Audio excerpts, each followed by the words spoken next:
sorry to bother you. You are bothering me. What can I do for you?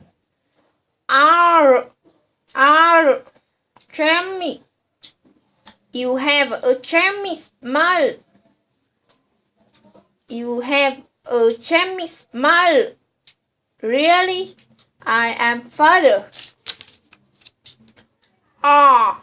Always says please and thank you.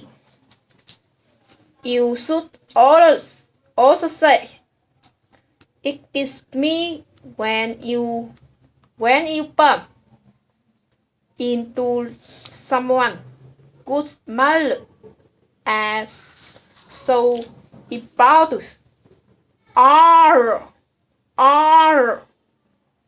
important. It's important to practice English every day. That's true. Constant practice is the only way improve.